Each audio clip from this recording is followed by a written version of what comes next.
Hello, Scorpio. Welcome to April 2017. This is Gwendolyn. Welcome back to the channel, or if it's your first time here, welcome.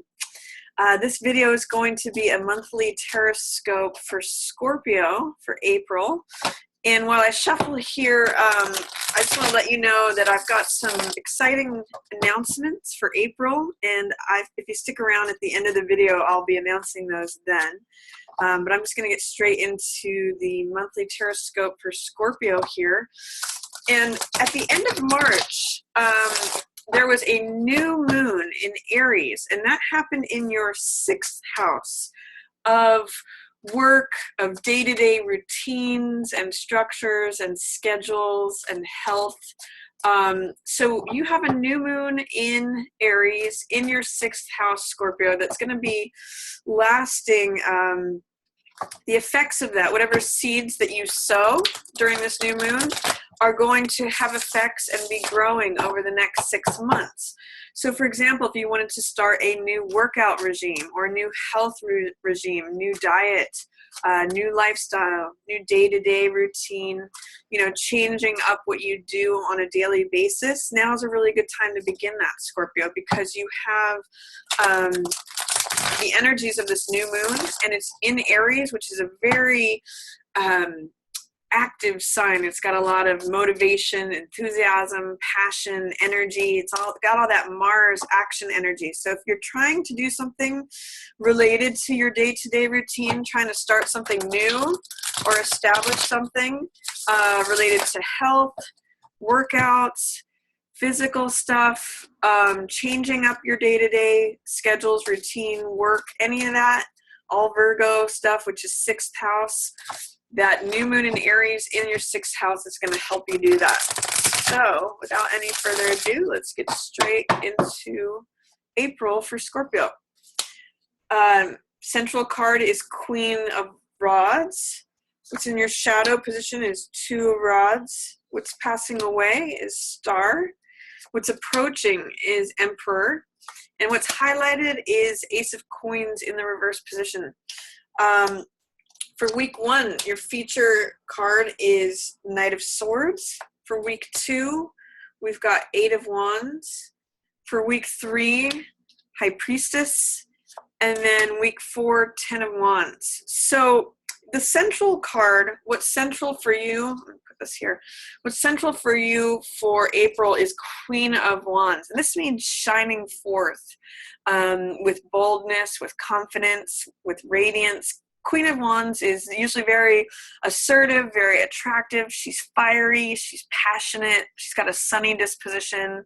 She knows how to crack a joke. She's got a good sense of humor, and she does things with confidence. She does things with boldness. So that's a message to you, Scorpio, for April, is to shine forth in your own natural confidence, radiance, boldness. Sometimes Queen of Rods can also show up as a fire sign person. So this could be a Aries, Leo, or Sagittarius that's showing up for you. And the Queen is usually a person of authority. So this could be someone that you work for, or someone like a mother or a boss, or someone who's in a prominent position. Even someone who you admire can be Queen of Wands. People usually look up to her for her fiery, radiant disposition. And she's got something to offer you this month. So look to Queen of Wands for leadership, for learning how to be sunny, and she's just featured this month for you. So there could be a fire sign, again, Aries, Leo, Sagittarius, that's featured for you this month, or it just could be Queen of Wands archetype showing you the way of being in your own natural radiance, boldness, confidence, courage, authority, your own authority, being sunny and being attractive and having a sense of humor and just quick wit and sort of leading your own life, Scorpio. So those are some options there. What's in the shadow position, what is kind of being held under the surface or not seen. What's in the shadow position is usually not available to our conscious selves, but is hanging out in the unconscious, or is in delay. There's some fear, doubt, or resistance that's happening with it. And this is Two of Wands. This is interestingly related to Queen of Wands because she has her own confidence realized. She is standing in her authority and her truth. Two of Wands is very much that way too. This means taking hold of your own personal power, feeling like the world is your oyster, or that you've got the world in the palm of your own hands, feeling like you can go out and conquer things, that you're ready to go like scale that mountain. And it's also a 2 card, so it's about receiving help.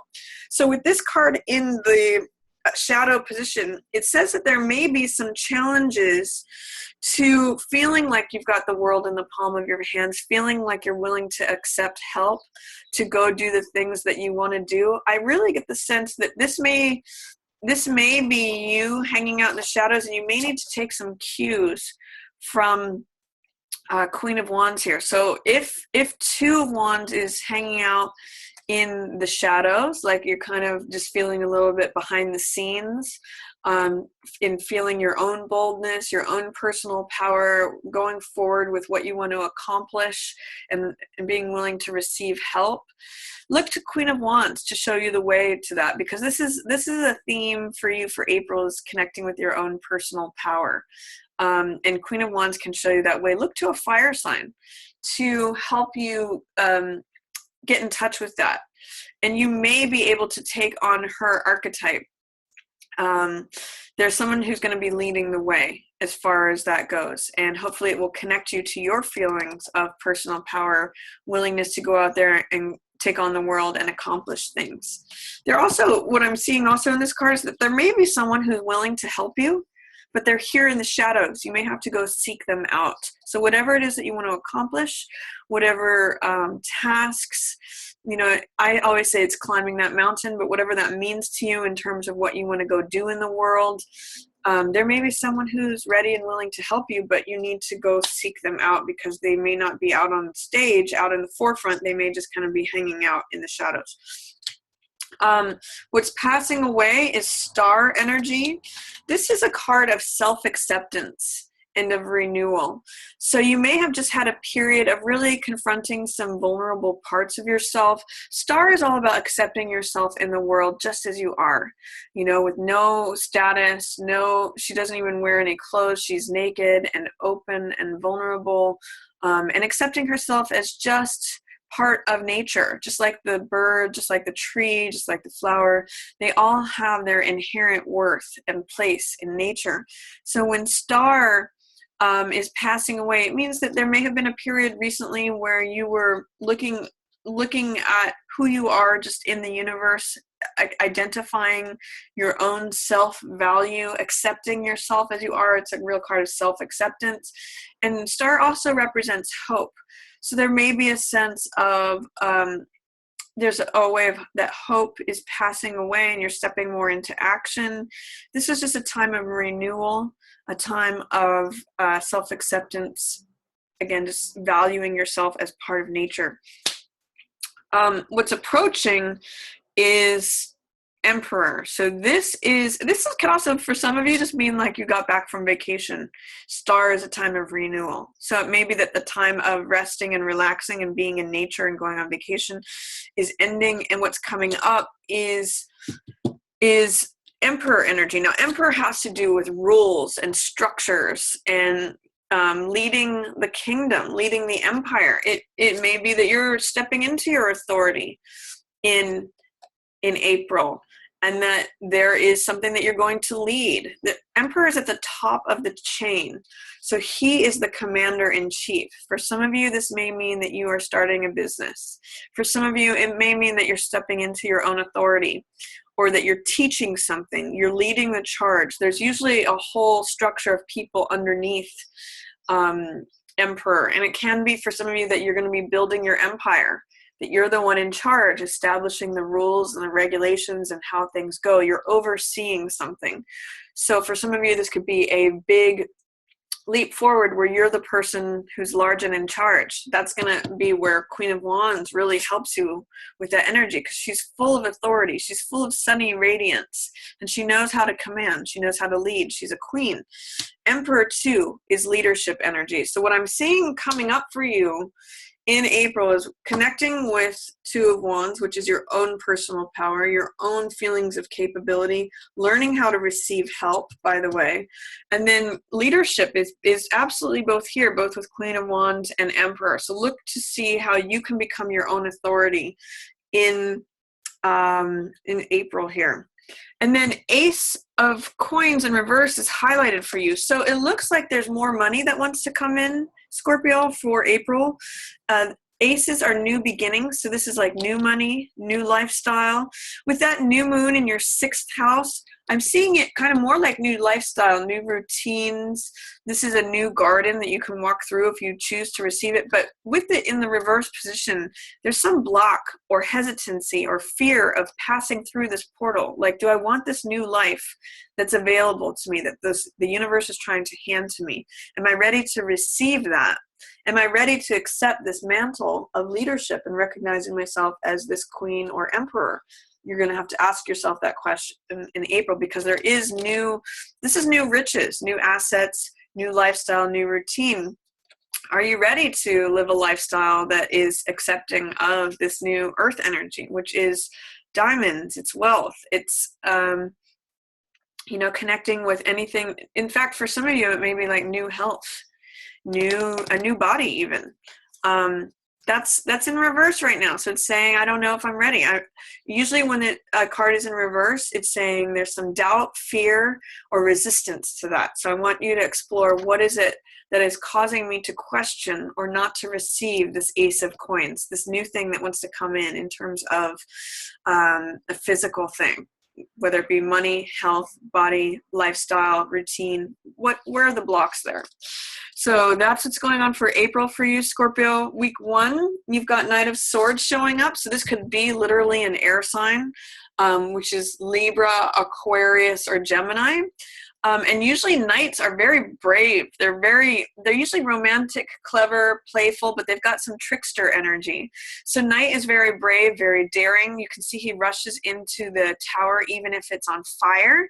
And so you may have someone who's showing up to be courageous for you, to lead the charge. Again, and knights are usually employed by the queen or the emperor. So I'm getting the sense that this is someone who's serving you.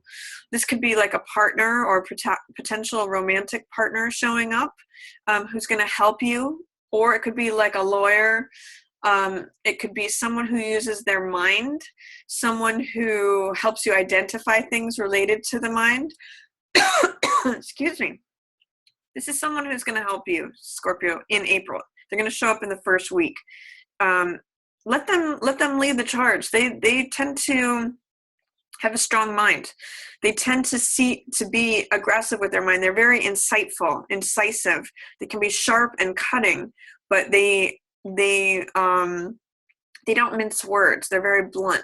So let them help you with their logical, analytical, rational mind. That's going to be very useful and helpful for you during the first week of April. For week 2, you have 8 of Wands. Now this means things can happen very swiftly, very quickly. 8 of Wands means things are 80 to 90% lined up. It's where you get that last puzzle piece that unlocks the rest of the puzzle. And it means like a pot that's about to boil. Things can happen very swiftly. You can get a piece of information from some unlikely source that gives you an aha moment, or you discover something. You discover some news comes to you, or a piece of information comes to you. So 8 of Wands is all about swiftness, things happening rapidly and quickly. So if you're looking to make something happen, or if you're waiting for something to happen, this second week of April is when things can happen very swiftly. For week 3, you have High Priestess. So I'm going to encourage you to tune into your inner knowing and your inner wisdom during week 3 of April. Scorpio, you're a very deep sign. You have a lot of connection. Scorpio relates to deep water, deep still water where there's information. And High Priestess is like that too. She gets information from behind the scenes. It just comes to her. That's what the scroll on her lap means. And I want you to get quiet and tune in to your inner self and listen for information that you wouldn't hear otherwise if you're too active or too busy or too distracted, too stressed. She receives information and knowledge by getting quiet and sitting still. She's very receptive. And this means getting information from the etheric realm. So it's like coming down from the just sort of the outer world. It comes from your subconscious. That's also what this moon represents at her feet and on her crown here. So there's information available to you if you get quiet and listen in. In the 3rd week of April, you might have some really great insights during that 3rd week. Because especially when things are happening quickly and fast here, you may want to slow things down and just get quiet to reflect here. I'm also going to say tap into your intuition, any gut feelings you get about things. That's what High Priestess is known for. She's known for her skills of intuition. So that's going to be helpful to you as well. I'm also seeing star and moon here. So there's something about nighttime activities. I don't know why that's showing up, but it is, so I'm mentioning it. Both Knight of Swords and Star and High Priestess are all here at night. So I'm getting some sort of insight, hope, renewal, self-acceptance related to this guy, Knight of Swords, who defends you, protects you, comes to your rescue. I'm not sure what that's about, but I'm seeing something happening at night there. You might just be going out with a Knight of Swords guy. Or for those of you who are male, you might be going out with, some female that, and it can go either way for males or females really, but there may be a man who shows up who's an air sign that you're spending time at night with, or there may be a woman who's self-accepting and quiet and very sort of peaceful. For the last week of April, Scorpio, you've got 10 of Wands. This means working hard. You might be carrying a heavy load at the end of April, Scorpio. You might have a lot of work to do. This is going to be a time when you may want to consider either just getting stuff done. New moon in your 6th house, that's the house of Virgo, which is usually getting stuff done, accomplishing stuff, checking those check mark boxes. But it can also be feeling a little overwhelmed, a little overtaxed. So consider that last week of April. What is it that you need to put down? Are there any things that you're carrying that aren't necessary right now? Is there something that you can do to lighten your load? You're going to be busy. You're going to have a lot to do, and you may feel stressed or overworked. But ask yourself, what of these things that I'm carrying, what's not necessary right now? What can I put down to lighten my load? So that is your reading for April, Scorpio. I hope you enjoyed it. If you did, feel free to give it a thumbs up or share it with another Scorpio who you think might enjoy it. And as always, I just want to thank everyone so much for watching. If you want to stick around for those announcements for April, those are coming right up. Thank you again. Yours in the stars. Hello, stars. So these are my announcements for April. I have some fun ones to share. One, some of you may already know, I'm developing this tarot mat. And if you'd like to have one of your own, I'm going to be having these available on my website soon. I'm going to do ones in each color for each different sign. So like Aries is going to be red, Taurus is going to be like an ox blood, brownish red color. You'll get to see all the colors for each of the different signs on my website. And I may also be selling these with a crystal set, like a package deal. One will just be the tarot mat itself, and the other one will be a tarot mat with the crystals, a beginner set. And then I'm eventually going to do one where there's a crystal grid also. So stay tuned for that. You can check my website. I'm also going to be doing a tarot challenge for April with a prominent tarot reader down in Los Angeles named Madame Pamita. I'm really excited to be doing that with her. And we're going to be doing that on Instagram, so feel free to check that out, or hopefully you can join us over on Instagram, or if you'd like to follow me over there. We're going to be doing a tarot challenge for April. It's called Magic Unicorn Tarot Challenge. So I'll have links where you can follow me there. And then if, as always, if you'd like to book a reading with me, feel free to go over to my website and you can book a reading, a personal reading. I have tarot readings, I have cards of destiny, relationship readings. They include numerology as well, or cards of destiny. And then also I have a tarot course, an online tarot course. So if you'd like to sign up for that, I have a link to that on my website as well. So that's all my announcements for April. I'm also going to be doing a video eventually on this tarot mat and the different spreads that you can do with it. So hope you can join us over on Instagram, or just want to let you know all those things are available. Again, thank you so much for watching Yours in the Stars.